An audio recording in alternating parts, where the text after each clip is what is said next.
Olá, está começando o TVC+. E como as coisas aqui funcionam diferente e quem está por trás das câmeras uma hora aparece, hoje é a minha vez. Eu sou Isabelle Mazzolini e agora você acompanha o TVC+, comigo. No programa de hoje, recebemos em nosso estúdio o lutador e professor de MMA, Clevinho Mota. Depois, você fica por dentro das novidades tecnológicas no quadro F5. E no último bloco, trazemos a escritora e poetisa Mili Silva, que acaba de lançar o livro Sala de Banho. Clevinho é lutador de MMA há 6 anos e há 1 ano também dá aulas numa academia. Oi, Clevinho, tudo bem? Tudo bem. Obrigada pela sua presença. Eu que agradeço. Bom, pra gente começar, o MMA ele é uma mistura, né, de vários tipos de luta. Artes marciais. Isso. Você pode contar pra gente quais são as artes que envolvem o MMA? Na verdade, assim, cada um tem uma categoria que a gente chama de carro-chefe, né? No caso, assim, no meu caso, por exemplo, o meu carro-chefe é o jiu-jitsu. Mas eu treino Muay Thai, treino boxe, treino wrestling. E daí a gente vai misturando tudo, assim. Mas tem gente que vem do karatê, que nem o profissional Lyoto Machida. Ele é do karatê, mas adaptou o karatê pro MMA. Então, nisso ele começou a treinar daí a parte do jiu-jitsu, hoje é faixa preta de jiu-jitsu. Então, não dá para mim falar para você especificar qual que é a modalidade do MMA. Então, como que é uma mistura, tem gente que é do taekwondo, que nem o Anderson Silva, ele é faixa preta de taekwondo, então ele tem todas as modalidades ali, a gente tenta adaptar as outras modalidades. A gente vem do jiu-jitsu, mas a gente traz o Muay Thai, traz o boxe, o wrestling. E só que daí, no caso, assim, a minha categoria base sempre foi o jiu-jitsu, a parte do chão, no caso, né? Uhum. E você pensa em mudar essa categoria? Não. Não? Meu carro-chefe é o jiu-jitsu. Treino bastante Muay Thai, treino bastante wrestling também, que é um trabalho de queda. Mas todos conhecem, na verdade, a minha equipe conhece a equipe Mota por causa da parte do jiu-jitsu mesmo. Uhum. Então, E quando que você decidiu que você queria ser lutador? Como começou a tua carreira? começou, na verdade, assim, foi meio que obrigatório. Porque eu já dava aula um tempo e eu coloquei um aluno meu para lutar profissionalmente. Foi estrear ele no profissional. E, infelizmente, ele não conseguiu bater o peso. E a gente assina um contrato com o evento, no caso, e ele não conseguiu bater o peso para aquela luta. Ele se machucou também e eu tinha que achar um substituto para ele, no caso. E eu nunca tinha lutado também, nem amador, nada. E daí, procurei em outros atletas, outros alunos meus, e não consegui achar. Isso faltava 2 semanas para o evento. E daí eu fui falar com o dono do evento. E eu tinha uma multa lá, um valor lá muito alto para mim pagar se eu não achasse alguém para colocar no lugar. E por coincidência, o único que estava no peso era eu. E qual é essa categoria? A gente pode chamar assim? Modalidade? Isso, é a categoria, 66 quilos. 66 quilos? Isso, daí na época eu lutava no 60. Tive que entrar obrigatoriamente no 66 quilos. Daí substituí meu aluno já direto no profissional. Normalmente a gente começa no amador, faz algumas lutas amadoras, para depois você entrar pro profissional. Eu já tive que entrar direto pro profissional já. Então, foi meio de gaiato ali, eu tive que substituir meu aluno. E conta pra gente como é que é a sua rotina de treinamento. Normalmente, a gente tem que treinar na base de 5 a 6 horas por dia. É o básico, assim, para você com um compromisso marcado, né? Sem compromisso marcado, a gente treina na base de 2 horas aí. Faz Puxado. uns 2, 3 treinos, é puxado. Mas daí, normalmente, quando compromisso marcado, no mínimo aí é 6 horas por dia de treino todos os dias aí. Sem parar, né? Até a semana anterior à luta, né? Com dieta, treino e dieta, né? E você é daqui de Curitiba mesmo? Sou de Curitiba. Agora eu tô morando na Fazenda Rio Grande, eu sou de Curitiba. Então, porque a gente conhece alguns lutadores, né? Que são conceituados e são curitibanos, né? Tem o Vanderlei Silva, o Maurício Shogun. Você acha que Curitiba assim, está à frente com seus esportistas? Assim, na verdade, o Paraná é considerado o estado com melhores atletas do MMA. O Paraná está no ranking aí alto, bastante alto. Ah, é? O que favorece isso? Eu não sei, eu acho que os paranaenses aí são a raça, assim, a gente entra para ganhar mesmo, assim, sabe?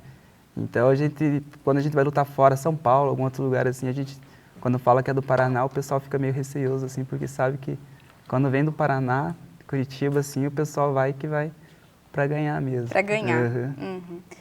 E você acha que o MMA ele ajuda no equilíbrio emocional, fora das lutas, assim, no dia a dia? Ah, demais, demais. No caso, assim, a gente fala que a gente é suspeito normalmente de falar, né, por a gente gostar. Mas é uma modalidade, na verdade, assim, incluso qualquer arte marcial. Na verdade, na matéria de tranquilidade, fora do dia a dia seu, assim, a arte marcial te tranquiliza demais, assim, em tudo, ansiedade, né, até, na verdade, a disciplina do MMA, da arte marcial, ajuda muito. Por isso que hoje em dia tem muitas crianças, assim, muitos pais colocam crianças, até mesmo por causa disso, as crianças que é muito agitada, imperativa, a gente coloca na arte marcial, você pensa às vezes, né, tem gente que não sabe muito e pega e fala assim, ah, mas eu vou colocar para fazer algo de luta, meu filho vai se tornar mais violento e tal. É bem pelo contrário, na verdade, a disciplina da arte marcial tranquiliza e a gente vê a diferença a cada dia que passa, os pais elogiam mais assim, a arte marcial e colocam mais alunos. Então, Clevinho, você acha considerável os pais colocarem as crianças desde cedo para fazer lutas? Sim, 100%. Não tem contraindicação, eu vou dizer assim, para uma criança entrar, ou como a gente acabei de falar, tipo, se for imperativo, no caso, essa criança que tem ansiedade, até na parte de peso também, tem muitas crianças consideradas, entre aspas, né, obesa, né, infantil já, os pais colocam, assim, eu tenho bastante alunos assim, e graças a Deus estão dando bem resultado, assim. Então, não tem contraindicação em relação a isso. A idade também, na onde que eu dou aula, tem um dos lugares que eu dou aula, que é o karatê infantil começa a partir de 3 anos de idade. Então, não tem um limite, nem um mínimo e nem um máximo para a arte marcial. Assim. Lógico que cada um na sua categoria, né, a gente faz, a criança dá um jeito, adulto é do outro, idoso já tem uma outra forma de passar, mas tudo englobado no mesmo sentido. Entendi. Bom, Clevinho, eu vou te pedir licença, tá? A gente vai para um rápido intervalo e voltamos já já.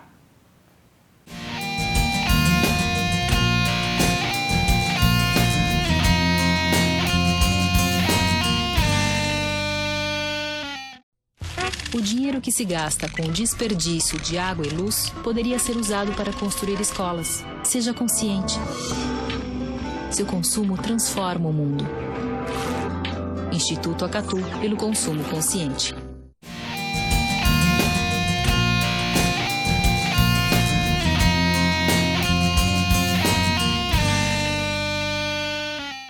Voltamos com o TVC+, e continuamos nosso bate-papo com o lutador de MMA, Clevinho Mota. Clevinho, como que foi a aceitação da sua família quando você decidiu ser lutador? A minha família em si foi tranquilo, assim, né? Só minha mãe até hoje nunca foi em nenhuma luta minha. Ela aceita, mas não concorda, assim, sabe? Eu tenho meu irmão, que é responsável pelo meu jiu-jitsu também, que foi também o que me puxou para isso também, minha inspiração, assim. E daí eu já tenho uma família, a equipe Mota, na verdade, já é de longa data. Tem um primo, Cristiano Neguinho, que está na Espanha, e o Luciano Mota, que é o meu mestre. Então, já nasci praticamente no berço de luta, hein? Mas só minha mãe que não é muito a favor. Não assiste nenhuma, nem gravada ela não assiste. Não vai, não assiste. Agora meu pai, o restante da minha família, minha esposa, todo mundo sempre está com nós. Entendi. E você considera, então, que a sua família, o seu ramo na luta, algum deles é o seu ídolo, assim? Foi inspirador para começar? Ah, o Anderson Silva. O Anderson Silva? Legal. Nossa, gosto muito dele. Clevinho, você acredita que você já sofreu algum tipo de preconceito ou que isso acontece com os lutadores? Não, eu particularmente assim não. Tem esse boato assim de ser meio que violento, agressivo assim, sabe? Mas assim, para mim assim em si nunca diretamente para mim nunca já ouvi falar, mas para mim nunca aconteceu isso assim. Até porque eu tento não transparecer isso o máximo possível assim, porque daí tem essa parte que a gente parece que quer se aparecer e tal, e eu não gosto muito disso, então eu tento ficar mais discreto, mais tranquilo, mais discreto possível. Então tá. E uma outra dúvida, assim, dentro dos variados tipos de esporte, assim, né? Acredita-se que os esportistas precisam ser jovens. Você acha que no MMA, acima de determinada idade, tem algum problema, complica, tem futuro? Não, assim, ó, que nem o UFC, se eu não me engano, a faixa etária para você entrar no UFC, se eu não me engano, hoje até 35 anos de idade você consegue.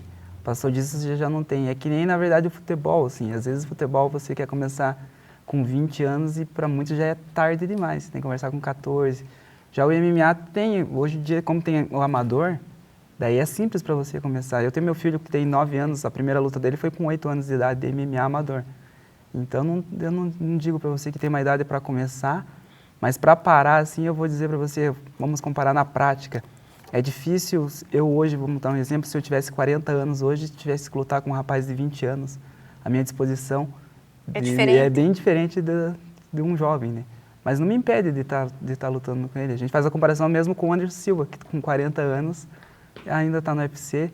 É atuante entendeu? ainda. Atuante ainda, agora está meio barrado, mas o Minotauro com 45 anos também, lutador ainda de MMA, e pega muitas pessoas, atletas bem mais jovens que eles.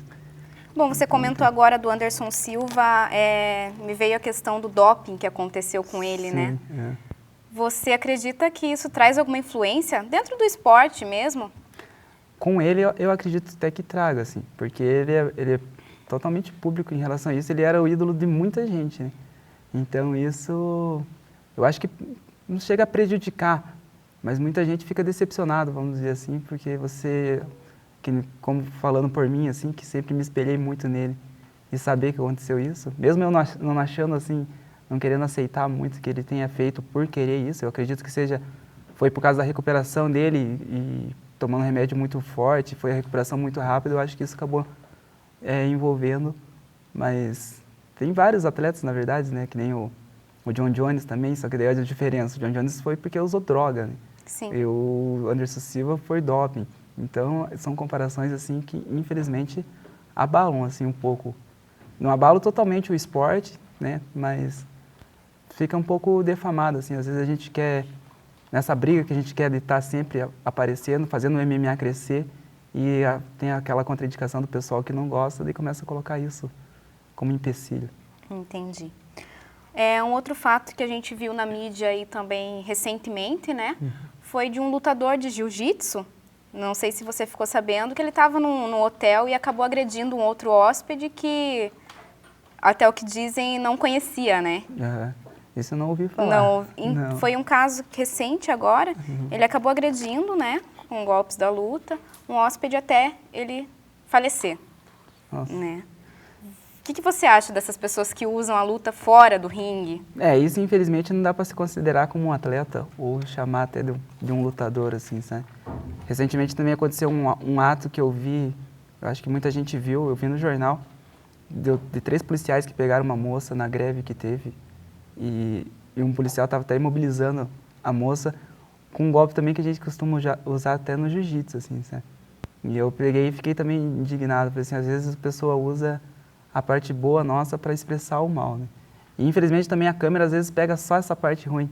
A gente tenta mostrar a parte boa e não conseguimos. E às vezes a parte ruim é tão fácil de aparecer, como esse lutador de jiu-jitsu, assim. Mas não posso falar que é um lutador ou um competidor. Isso daí para mim é só mais um tentando atrapalhar nosso trabalho aí, só. Infelizmente não tinha que dar um jeito nele, na verdade. Né? Tinha que pegar ele e dar um jeito nele. E, Clevinho, quais são as suas próximas lutas? Então, agora eu tô treinando agora pro dia 17 de junho, eu acredito que eu esteja indo para a Espanha, fazer um GP que a gente fala, né? Seria um GP, 2 lutas que a gente faz, normalmente é de 2 lutas para cima, né? Na noite, nenhuma noite sai, é difícil acontecer isso. Mas eu tô querendo ir para lá, daí de São Paulo também talvez eu tenha mais uma luta. E se Deus quiser, ainda esse ano eu consiga ir para a Rússia, fazer uma luta na Rússia. Já sabe quais são os adversários? Não, daí não isso sabe a gente ainda? sabe normalmente mais próximo da luta que a gente vai descobrindo quem que é. E qual que é a sua maior pretensão com a MMA? Seu futuro? Meu futuro? Na verdade, assim, eu larguei emprego, larguei tudo para viver da luta, dando aula e lutando, assim. Então hoje eu falo para você que eu não me vejo fazendo outra coisa a não ser lutando e dando aula. Então parei de lutar. Quando eu achar que deu o tempo de eu lutar, só dando aula e formando atletas. O que eu mais quero, assim, o que a gente mais almeja é sempre estar formando atleta, para não parar a nossa linhagem aí sempre.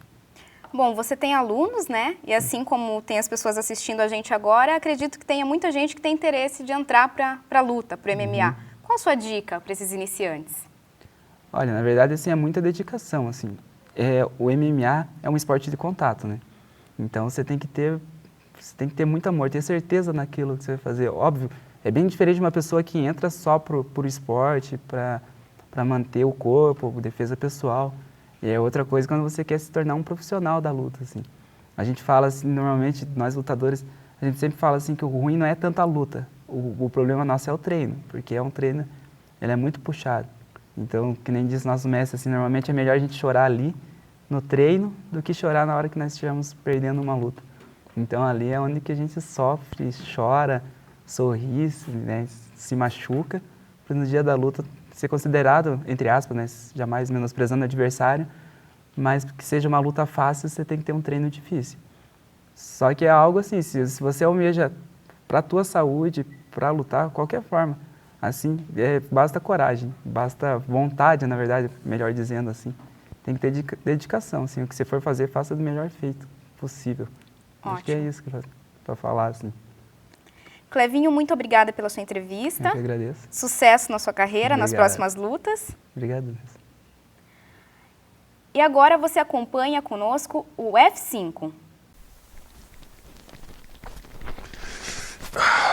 Droga, perdi pro celular de novo. Roda a vinheta.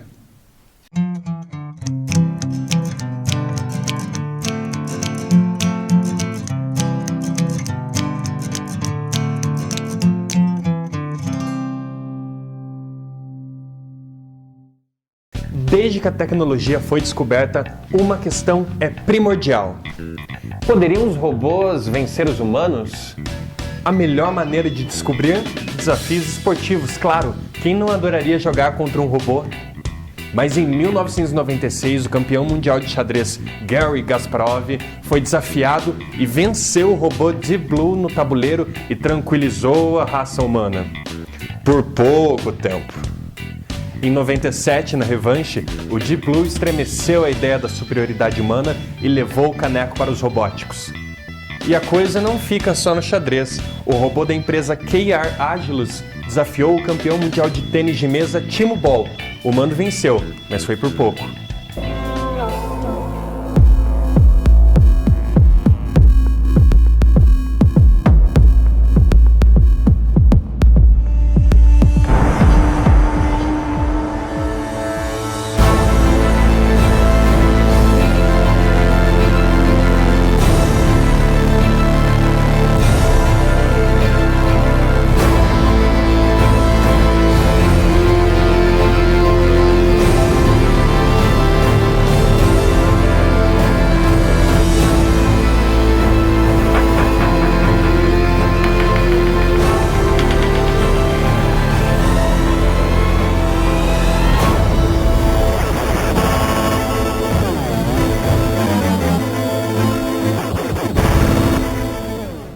Agora só falta você dizer que robô joga futebol. Sim, eles jogam, e na última edição a China venceu. Até aí tudo bem, mas a ideia dos cientistas é que até 2050 os robôs vençam humanos numa partida de futebol. Agora o Matrix, o Exterminador do Futuro e a Guerra dos Mundos fazem mais sentido. Tudo isso sem citar os jogadores de basquete na Universidade de Cleveland e os lutadores de sumô no Kirguistão. Tem robô no Kirguistão? A conversa robótica tá boa, mas o F5 dessa edição termina aqui. E a moral da história é que você não precisa ficar triste se perdendo num joguinho pro celular. Até mais!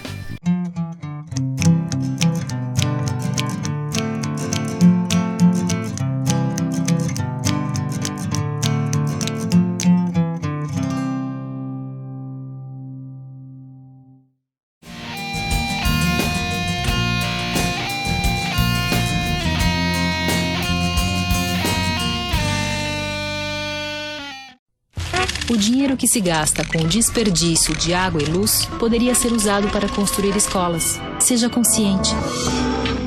Seu consumo transforma o mundo. Instituto Acatu pelo consumo consciente.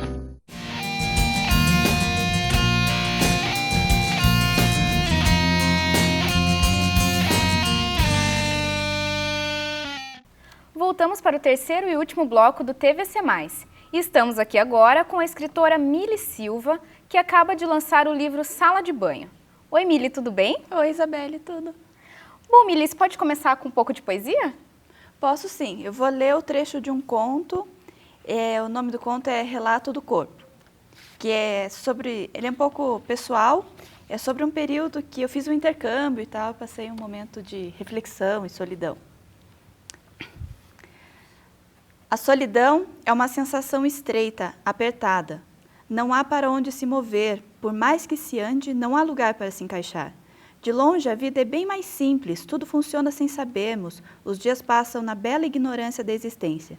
Serei mais feliz por não saber o que não sei? Solidão é uma loucura divina e grotesca, porque é bom estar só, mas com limites. De tudo o que sei, o que eu deveria saber? Algumas pessoas são lindas, acertadas, decididas, ou simplesmente não sabem ser outra coisa. Quero tudo, depende do dia. Imagino ser a luz que se acende e que logo vai sumir. Se existe, quero tentar, será que posso? Hoje não, quem sabe amanhã, porque ontem me cansei daquilo que hoje quero mais. Será a idade? Será uma fase? Há dias em que me sinto mais madura, mas nesses dias fico mais sem graça no espelho. Já tomou uma decisão? Acabei de esquecer o que queria fazer. Era importante? Quero ser uma folha de outono que se prepara o ano inteiro para flutuar meio minuto, cair no chão e ser pisada por alguém. Por favor, desperte o leão que há em mim. Muito obrigada, muito bonito. Obrigada. Bom, antes da gente falar sobre o seu livro, nós sabemos que você está empenhada num novo projeto, né? Você pode Sim. falar um pouquinho sobre a Samurai pra gente? Sim. Em 2013 eu comecei a trabalhar com quadrinhos no estúdio Lobo Limão. E esse ano eu me juntei com meu namorado e nós começamos um novo estúdio, chamado Estúdio Manjericão. E nesse estúdio ele já publicou 3 quadrinhos através dessa plataforma, que é o Catarse, de financiamento coletivo. E nesse novo estúdio nós decidimos fazer um novo projeto. Nessas 3 publicações dele de antes, ele fez os roteiros e ilustrou com outros 2 sócios que eram desse primeiro estúdio. Agora eu fiz o roteiro, foi meu primeiro roteiro de quadrinhos, saindo um pouco, né, dessa coisa mais poética, né, o quadrinho é bem diferente e tal. E decidimos chamar outros 7 artistas para fazer parte desse projeto. Então, nós somos 9, né, o roteirista, o meu namorado, Yoshi Tisse, e mais 7 artistas, que são de várias localidades do Brasil, e colocamos esse projeto no Catarse, que é o site de financiamento coletivo. E o projeto começou no dia 9 de abril e vai até dia 8 de junho. Basicamente, estamos pedindo o dinheirinho para fazer o projeto acontecer. Nós precisamos de R$24 mil, que engloba o pagamento dos artistas, a impressão do projeto e uma série de recompensas, né? Custeio das recompensas que as pessoas podem escolher na hora de apoiar.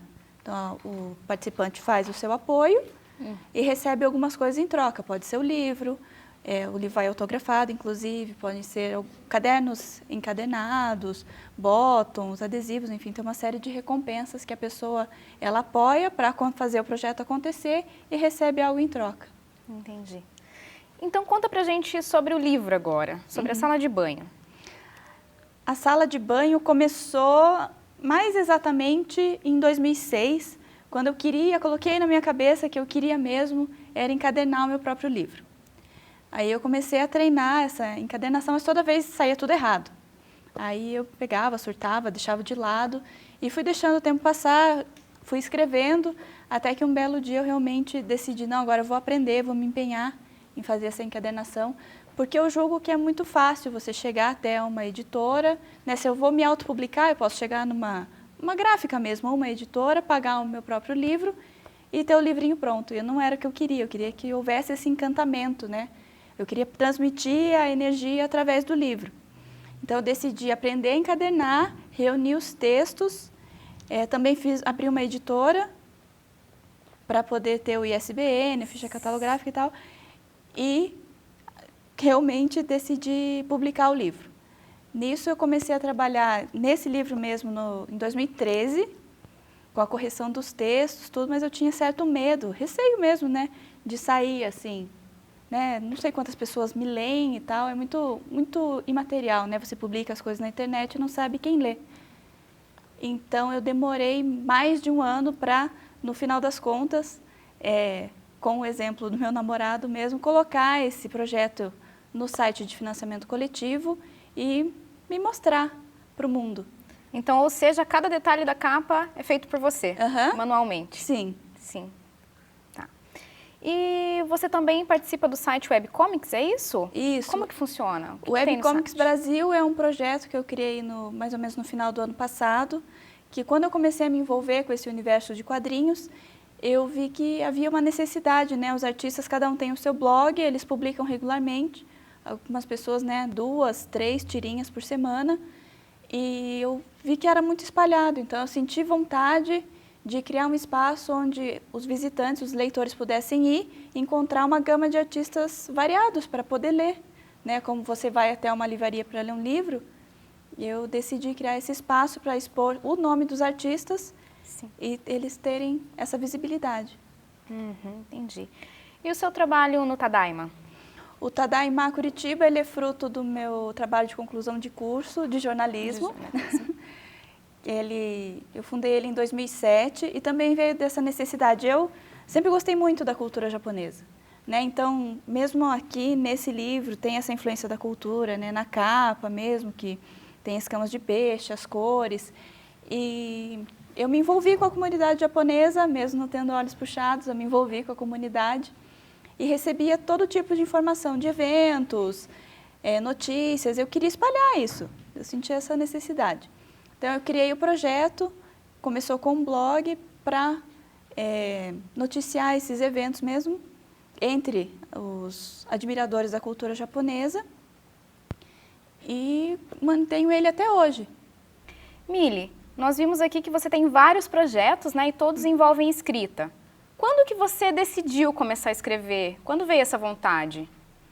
Realmente não foi uma decisão, né? Veio a vontade quando eu tinha mais ou menos 8 anos de idade e é uma historinha engraçada. Então, naqueles exercícios assim de segunda série, quando o professor dá algumas palavras para você montar uma frasezinha, né? Está aprendendo, sendo alfabetizado mesmo. E eu sentia vontade de escrever poesia. Eu fazia poesias com essas palavras que o professor dava, com a professora no caso, dava essas palavras e eu fui desenvolvendo isso. Então, eu sempre gostei de fazer cartinha para professor, ou mesmo usar a escrita como confessionário, né, na adolescência, a raiva, o amor, e trouxe isso comigo para sempre. Sempre tive essa vontade mesmo. Então, tá bom. Mili, muito obrigada pela sua presença. Obrigada a você, obrigada pelo convite. E o TVC Mais fica por aqui. Se você tem sugestões de pauta, envie para tvc.utp@gmail.com. E você ainda pode curtir a nossa página no Facebook. Basta procurar por TVC Mais. Até a próxima semana. A gente se encontra aqui no TVC Mais.